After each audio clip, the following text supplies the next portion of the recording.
Ya estamos poniendo en antena este espacio que se llama Adelante en la Fe y que cada martes tenemos ocasión de compartir aquí en la sintonía de Radio Abarán. Está con nosotros ya para ello don Alberto Guardia. Muy buenos días. Pues sí, aquí estamos una mañana más para continuar adelante en la fe. Vamos a continuar la lectura que estamos haciendo del primer capítulo del Evangelio de Marcos, toda la jornada de Jesús, desde que predica en la sinagoga de Cafarnaúm hasta que va a la casa de Simón, la casa de Pedro, y cuando sigue con su misión por Galilea. Escuchamos lo que se nos narra a continuación de la curación del leproso. Vino hacia él un leproso que de rodillas le suplicaba: «Si quieres, puedes limpiarme». Compadecido de él, extendió su mano, lo tocó y le dijo: «Quiero, queda limpio». Y al instante le desapareció la lepra y quedó limpio. Enseguida lo despidió y conminándole le dice: «Mira, no digas nada a nadie, sino ve, muéstrate al sacerdote y ofrece por tu purificación lo que mandó Moisés para que les sirva de testimonio». Pero él, en cuanto se fue, comenzó a pregonar a voces la noticia, de manera que ya no podía entrar abiertamente en ninguna ciudad, sino que se quedaba fuera, en lugares solitarios, y acudían a él de todas partes.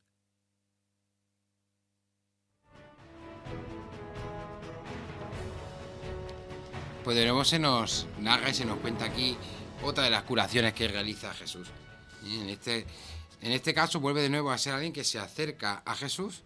Un leproso es identificado plenamente como una enfermedad corporal, como una enfermedad contagiosa, como se creía en aquel tiempo, y que hacía de las personas que tenían la lepra personas impuras y los que no se podía tener ningún tipo de contacto, no ya solo con ellos, sino con sus pertenencias personales, con cualquier cosa que hubieran tocado, porque eso significaba que se te contagiaba a ti la impureza. Y este enfermo, que está excluido de la comunidad, como leemos en el libro del Levítico, cuando nos cuenta, cuando se decreta al sacerdote que está uno enfermo de lepra y que es impuro, tenía que ir, dice el capítulo 13 del Levítico, con la ropa rasgada, la cabellera desgreñada, la barba tapada y gritando impuro, impuro, para que todo el mundo supiera quién era y le tenía prohibido, dice el Levítico, entrar al campamento. En este caso, pues entrar en las ciudades o entrar en la aldea, tenía que vivir excluido, digámoslo así, como en un confinamiento eterno, y no podía acercarse a los que están sanos. Pues este leproso realiza un acto de fe enorme, acercándose a Jesús, rompiendo todas las leyes sociales que le obligaban al confinamiento y al encerramiento, y se acerca a Jesús. Y se acerca a Jesús con la actitud esencial en la que alguien debe acercarse a Jesús. Porque uno puede acercarse a otras personas con una actitud distinta. Uno puede acercarse con la presunción de creer que lleva razón, con razón de ofender, de molestar, de criticar, de discutir. Hay muchas formas de alabar, de dar gracias, ¿no?, de pedir, de suplicar.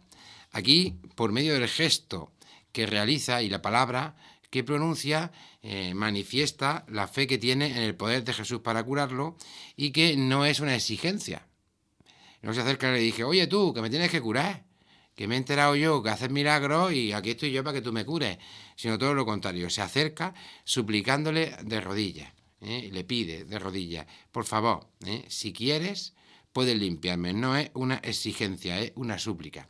Este leproso nos enseña cómo debe ser nuestro acercamiento a Jesús. Este acercamiento a Jesús, por medio de la postura, por medio de la palabra, indica la fe que tenemos en Él.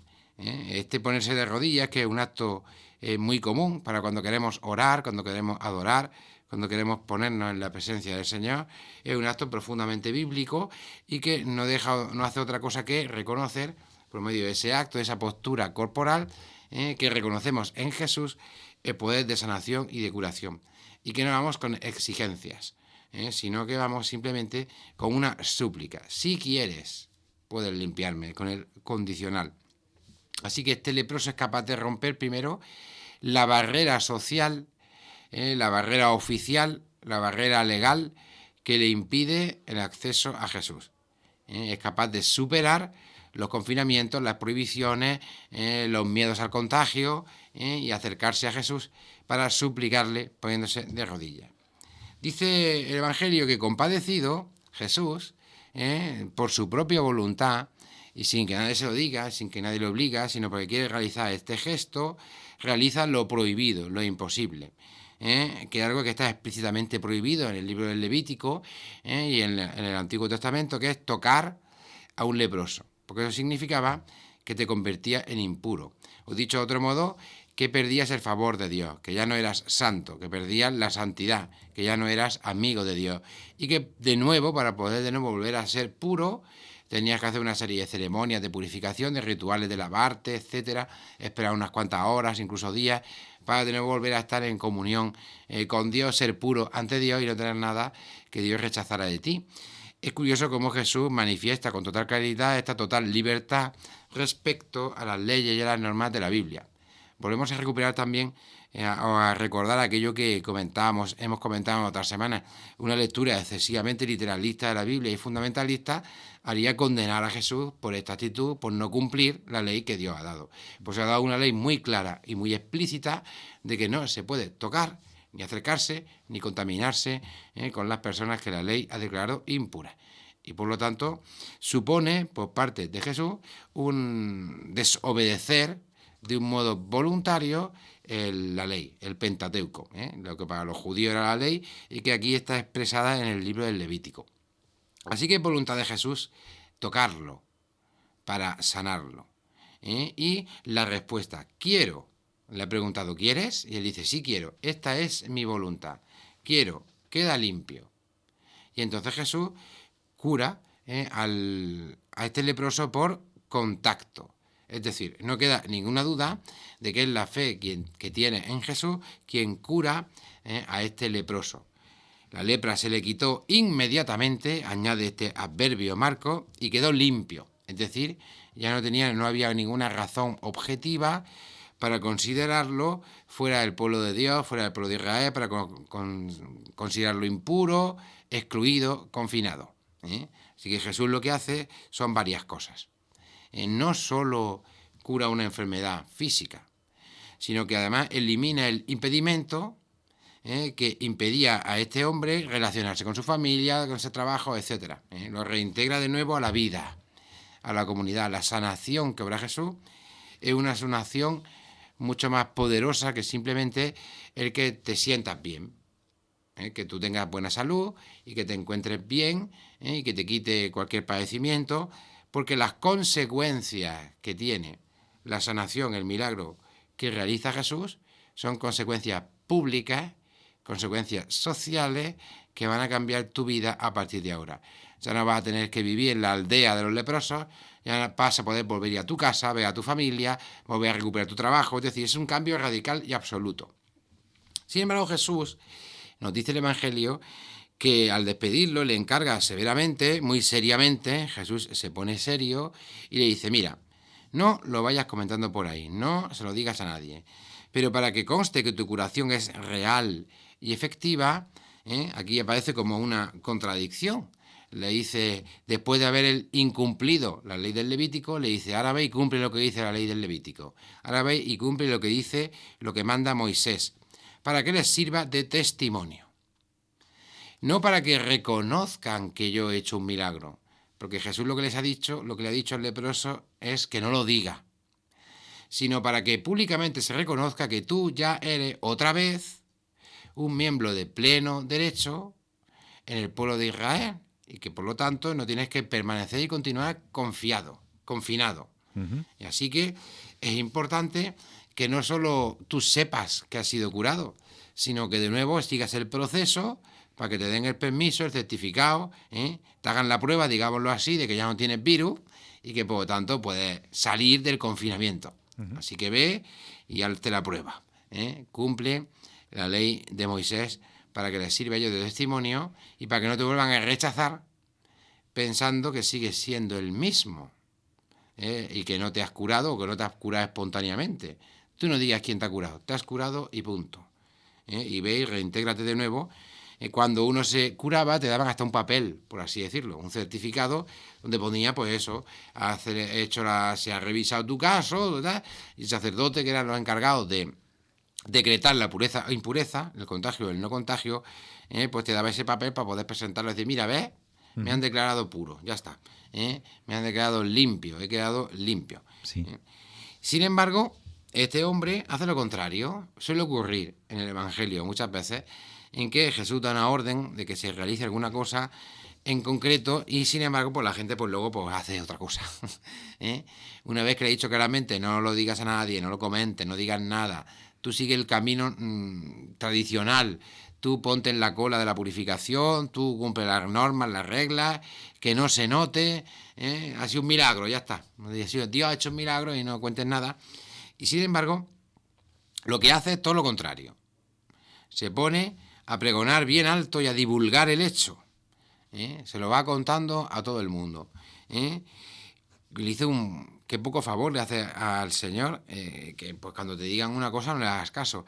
Es que nosotros a veces somos así, estamos tan contentos, estamos tan alegres de lo que nos ha pasado, que se lo vamos contando a todo el mundo, a lo mejor sin tener por qué. Es decir, a veces nos volvemos pesados o hablamos de más. A ver si aprendemos de este leproso a ser más comedidos en las cosas. Pues no me extraña que uno esté contento, alegre y feliz. Pero si te ha dicho Jesús que no lo cuentes, no lo cuentes, piltrafilla. Hazle caso. Porque hay una razón de peso mucho más importante que la que este hombre, que no acaba de ver y no acaba de entender, por el que Jesús le dice que no lo diga y que no lo vaya por ahí proclamando ni predicando. Es una cuestión que afecta directamente a la comprensión de los milagros de Jesús, del por qué Jesús hace milagros y la razón por la cual los realiza. Analizamos todos los milagros que aparecen en el Evangelio y se han escrito, se ha estudiado muchísimo respecto a todos los milagros realizados por Jesús y se ha intentado muchas veces impugnar los milagros que realizaba Jesús, por ejemplo, explicándolos de un modo psicológico o un modo psíquico. Es que Jesús lo que hacía es que, pues eso, era como una psicología. El trastorno que tenía era una cosa mental y Jesús lo armonizaba, entonces Jesús hacía que esa persona no era un demonio ni era nada, era simplemente porque tenía algún tipo de enfermedad concreta, bipolaridad, no sé qué, no sé cuánto, o a veces se buscan enfermedades conocidas, epilepsia, etcétera, que Jesús hace como un tratamiento y actúa simplemente como médico. Pero esta impugnación que hace aquí ya queda invalidada, como en los milagros de curaciones de partes del cuerpo, etcétera, donde es evidente que aquí no hay terapia que te cure al instante de las llagas, de las deformaciones y de las heridas que produce la lepra. Por lo tanto, Jesús cura realmente, verdaderamente, y sus contemporáneos no lo discutían, es decir, lo aceptaban. Es verdad, Jesús hace milagros. Aquí el peligro está el ¿para qué hace estos milagros? Y esto es lo que Jesús no quiere que se malinterprete. Y por eso Jesús no iba haciendo como otros curanderos o taumaturgos de su tiempo, que se iban exhibiendo haciendo milagros, como en el oeste, que iban con el bálsamo milagroso y que hacían... sino que lo que pretendía era todo el que se acercara a él, estableciera una relación de fe, de confianza personal con él, y se lo pidiera, entonces él realizaba el milagro como signo de que comenzaba una nueva vida a partir de encontrarte con él, en persona. Por eso le dice, ve y que te tenga el certificado, porque tu encuentro conmigo ha significado para ti retomar, revivir, renacer. Ha sido un cambio absoluto, total, que no queda solo en la esfera de lo privado, para tu disfrute, uso y disfrute, sino que significa una reintegración a la vida comunitaria, etcétera, a la vida normal y natural. No es, por lo tanto, un curandero, un médico que tiene una consulta privada y que se lucra o que gana por medio de las curaciones que realiza y que eso queda en el ámbito de cada uno. El que va, pues yo me curo y tú te fastidias, ¿no? Todo lo contrario, Jesús va a todo aquel abierto, a todo aquel que, sin exigir nada a cambio, únicamente que tengas fe en que Él puede hacerlo. Además, Jesús no quería que se ponderara esto y por eso le dice, no vayas por ahí diciéndolo para que la gente no se piense que yo he venido a solucionar estos problemas. Jesús no curaba a todo el mundo. Esto es muy importante. Los errores que podían surgir de los milagros que realizaba Jesús, él lo sabía, eran tres. Uno, Jesús ha venido a curarnos a todos. Yeah. Con fe, sin fe, buenos, malos, regulares, a todos. Ya está. ¡Hala! Ha llegado la lotería y nos ha tocado. Segundo, ha venido a solucionar nuestros problemas. Y por lo tanto ya no tenemos que encargarnos de ellos porque aquí hay uno que nos lo va a solucionar. Cuando pase algo, Jesús, ven, arregla esto. Hala, ya está. Jesús no ha venido ni a solucionar todos nuestros problemas, ni a quitarnos la responsabilidad de enfrentarnos a la realidad difíciles de nuestras vidas, como son las enfermedades, posesiones, etcétera, sino que son simplemente el signo, ¿no? La luz que apunta, el piloto que señala, el signo que nos indica, la señal que nos pone en el camino de que ha irrumpido, ha llegado a nosotros el reinado de Dios, que significa una sanación y una curación integral de la persona. Y que además una mala comprensión de la capacidad sanadora de Jesús le impide realizar la misión que él quiere realizar a su manera. Dice, una vez que se puso a divulgar el hecho por todas partes, Jesús ya no podía entrar abiertamente en ningún pueblo, que es lo que él quería. Se tenía que quedar fuera, en lugares solitarios, y aún así acudían a él de todas partes, porque ya lo que querían era el remedio mágico, la solución inmediata. Sin fe, sin encuentro personal con él, ya era la masa, a la limón, la panacea, como se dice en español, el remedio universal para todos nuestros males, que no nos cuesta nada, que no significa para mí ningún tipo de compromiso y que luego si te he visto no me acuerdo, ya Dios, ya seguías viviendo de cualquier manera. No, el reino de Dios, el reinado de Dios ha irrumpido en la tierra en la persona de Jesús y viene a establecerse. Pero no viene a establecerse mágicamente, ni automáticamente, sino que viene por medio de la fe, el compromiso, el seguimiento en la persona de Jesús. Y por lo tanto hay que seguir en su camino y hay que permanecer, perseverar, confiar, etc. Y no esperar la solución mágica. El reino de Dios se establece entre nosotros, es decir, la revelación de que Dios es Padre, que ha venido a sanarnos, a curarnos, a darnos vida, etc., por medio del encuentro personal con Jesús, que se reconoce por medio de esta súplica que se hace de rodillas, súplica humilde y sencilla, no exigente, que dice, si quieres, puedes limpiarme. El peligro de presentar a Jesús como un milagrero que todo lo cura es que ya se le exige. Y luego viene la decepción. Pues no curaba, ¿por qué no me cura a mí? Pues no tenías poder de... De hecho, aparecerá este reproche cuando Jesús está siendo crucificado. ¿No eras tú el Mesías? Bájate de la cruz. ¿No tenías poder de hacer milagros y de curar? Pues cúrate, líbrate de este trance por el que estás pasando. Llega ese reproche. Dios no ha hecho, Jesús no ha hecho, el Señor no ha hecho lo que yo esperaba que hiciera por mí. Porque si tiene el poder de hacerlo, ¿por qué no lo hace? Pues no lo hace porque no ha venido a eso. No ha venido a sustituirnos, no ha venido a quitarnos nuestra responsabilidad, ni ha venido a evitarnos el vivir en la realidad humana nuestra, finita, material, biológica, etcétera, que está llena de enfermedades, de errores, de equivocaciones, de demonios, etc., etc., etc. Ha venido a sanarnos de un modo personal, de un modo concreto, la herida que tiene cada uno, para de nuevo reintegrarnos a la lucha, reintegrarnos de nuevo a la vida. Este leproso ha sido curado de la lepra. Eso no quiere decir que ya no vuelva a tener ninguna enfermedad más en su vida. Pues luego cogería otra, es decir, claro. Es una intervención concreta, puntual, un signo, un pregustar, un vislumbrar, un dejarnos impresionar, un poder ver y percibir el poder de Jesús para sanarnos. Aquí además el milagro queda unido a la persona de Cristo, es decir, a la persona de Jesús. No queda entregado o relevado a otra segunda instancia que lo realice. Jesús no aparece aquí como intermediario en el que, bueno, voy a pedirle a Dios y que luego si Él quiere ya te digo yo. No aparece como... Él aparece como el que tiene el pleno poder de realizar. Ese es el gesto que hace de no cumplir la ley. Solo Dios, que es el que ha dado la ley, puede decir si la ley se puede cumplirse o no. El extender la mano y tocar, rompiendo los tabús, las leyes y todas las cosas, no puede hacerlo nadie que no tuviera la pretensión de ser más que Dios, o de ser el mismo Dios, o de saber más que Dios. Así que Jesús, con estos gestos, lo que está haciendo es diciendo que aquí hay alguien que está, lo repetirá 1000 veces, por encima de la ley. Está por encima de las propias leyes del mismo Dios. Luego nosotros, porque eres el Hijo de Dios, claro. Y por lo tanto, no hay ley que pueda a él esclavizarlo o cohibirlo o impedirle su libertad, realizar lo que él crea conveniente. Haya sido dicho antes o no por los profetas, por Moisés o por quien sea. De hecho, la polémica que surgirá con muchos judíos será ese.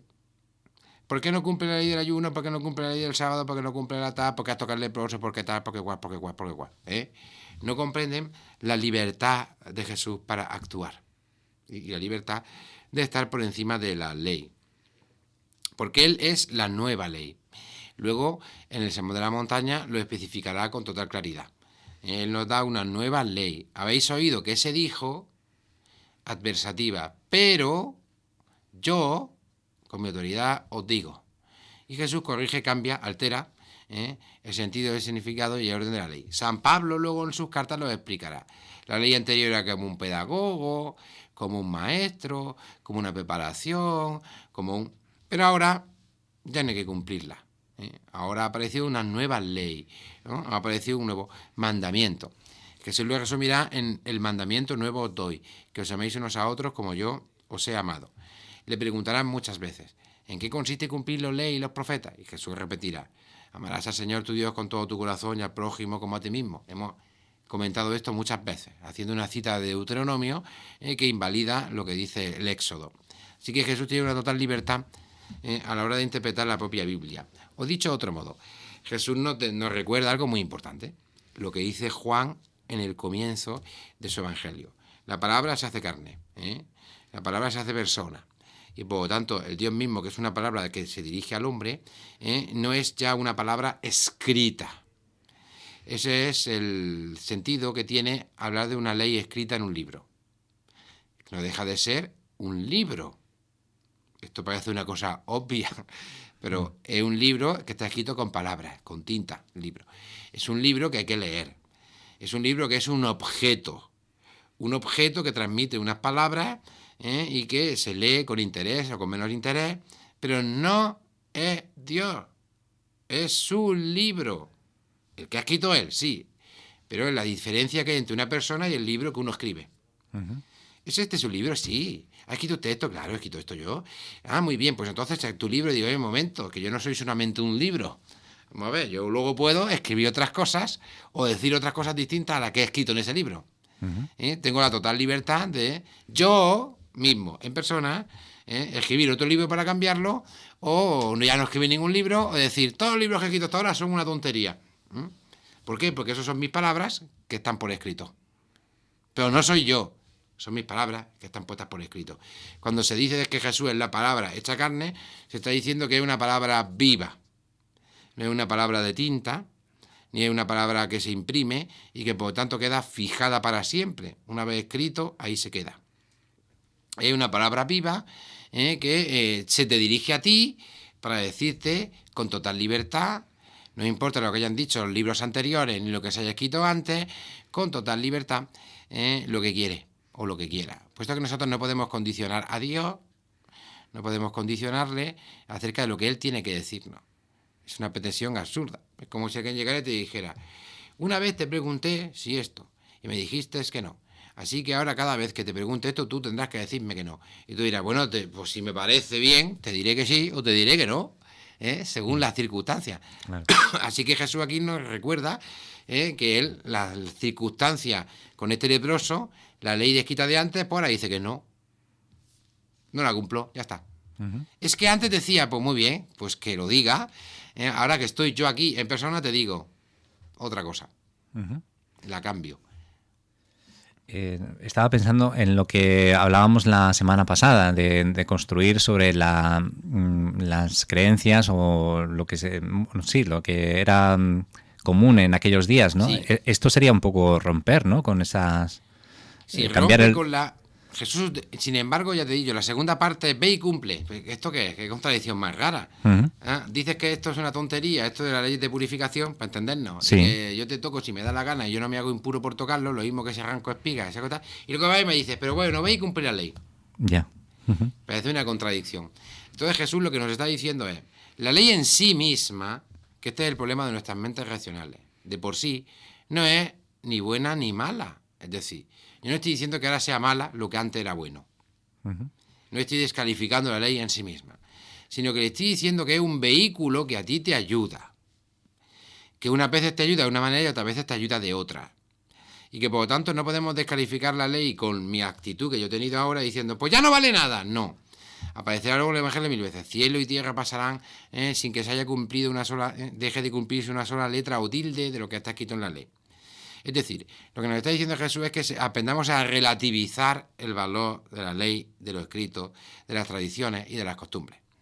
Nos sirven hasta determinado punto. Eso es lo que dice Jesús. Y por lo tanto, yo no las descalifico como malas. Las pongo en el lugar que les corresponde. Porque los judíos las habían endiosado. Es decir, prácticamente habían puesto el libro de la Biblia en el lugar mismo de Dios. Ya. Ese es mi libro, no soy yo. Pero si hacemos lo que tú dices, en el Islam pasa lo mismo. Hacemos lo que está escrito del libro. Ya, pero este libro lo he dado yo, pues para que lo sigáis más o menos. Es decir, para que lo cumpláis, para que lo sigáis, pero llega hasta donde llega el libro. Llega un momento en que hay cosas que no están en el libro, oye. Y por lo tanto, pues, que si lo haces, bien, pero si vas más allá, mejor. Así que Jesús siempre se presentará como la culminación. Si imaginemos una montaña, Jesús se coloca en el vértice.